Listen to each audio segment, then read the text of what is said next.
सर्वस्पर्शी, सर्वसमावेशी, विकासोन्मुख 140 करोड़ भारतवासियों की आशा, आकांक्षा और अमृत काल के संकल्पों को पूरा करने वाला सिद्ध होगा। आम बजट 2024-25 आत्मनिर्भर एवं विकसित भारत के निर्माण का एक आर्थिक दस्तावेज है। इस आम बजट में अंत्योदय की पावन भावना, विकास की असीम संभावना और नवोन्मेष की नवदृष्टि है।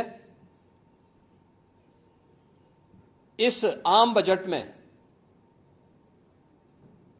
अन्नदाता किसानों की समृद्धि के लिए 1,52,000 करोड़ रुपए,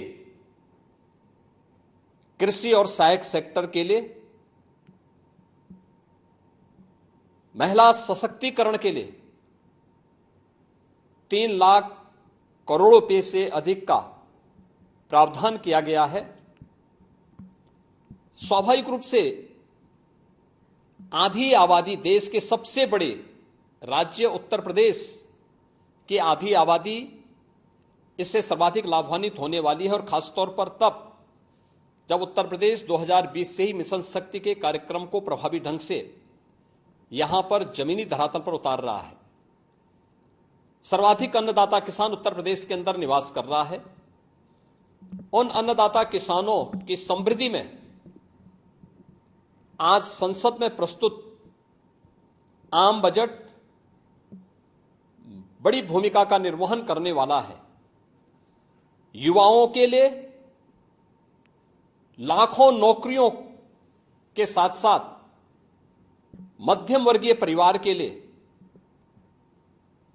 प्रत्यक्ष कर यानी इनकम टैक्स में जो नए टैक्स स्लैब की घोषणा हुई है, ये सभी अभिनंदनीय है, स्वागत योग्य है।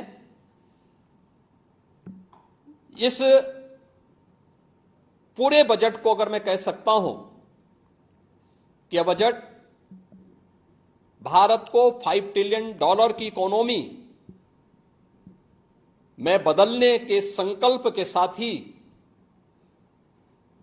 दुनिया के ग्रोथ इंजन के रूप में भारत की भूमिका को और विकसित भारत की संकल्पना को साकार करने का एक आर्थिक दस्तावेज के रूप में यह देश की संसद में प्रस्तुत किया गया है। इस 140 करोड़ जनता जनार्दन के लिए समर्पित, उनकी आशा, उनकी आकांक्षा और अमृत काल के संकल्पों को पूरा करने वाले इस बजट के लिए मैं आदरणीय प्रधानमंत्री जी के प्रति आभार व्यक्त करता हूं।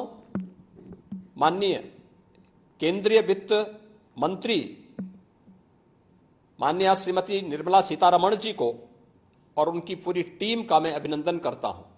मध्यम वर्ग को राहत देने के लिए इस आम बजट में जो उपाय किए गए उसको लेकर क्या कहना है? देखिए, मध्यम वर्गीय परिवार में टैक्स के बारे में सबसे बड़ी छूट आज उपलब्ध हुई है, और यह लंबे वर्ष समय से यह मांग चली आ रही थी। 3 लाख तक के प्रत्यक्ष कर यानी इनकम टैक्स में कोई भी टैक्स नहीं लगेगा।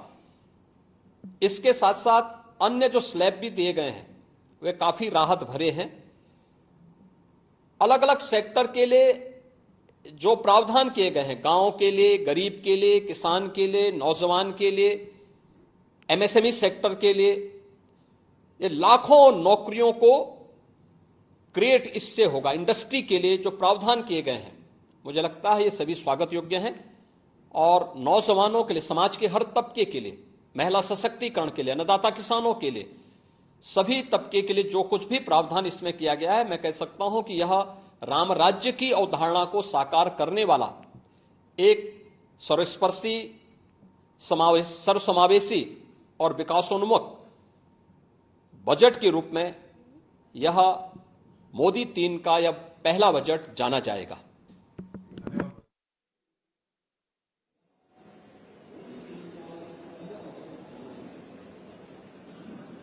तो योगी आदित्यनाथ बजट की प्रशंसा करते हुए, जिसमें उनका ये कहना है कि गरीब हो, युवा हो, अन्नदाता हो, नारी हो, महिला, सबके लिए कुछ ना कुछ है। टैक्स स्लैब में भी जो फायदा मिडिल क्लास को मिल रहा है, इसकी भी उन्होंने प्रशंसा की, क्योंकि देखिए कम से कम अगर आप लोअर मिडिल क्लास में देखें तो उनको बहुत ज्यादा फायदा होता हुआ दिखाई दे रहा है। टैक्स स्लैब में बढ़ोतरी की गई है, 17,500 के आसपास सभी टैक्स जो देते हैं उन सभी लोगों को फायदा होता हुआ दिख रहा है। लेकिन तीसरी तरफ अगर आप आइए तो मोबाइल, सोना, चांदी, कैंसर के इलाज, इन दवाओं में जो कमी आई है, ये सब सस्ता हो रहा है। ये आपके लिए भी अच्छी खबर है।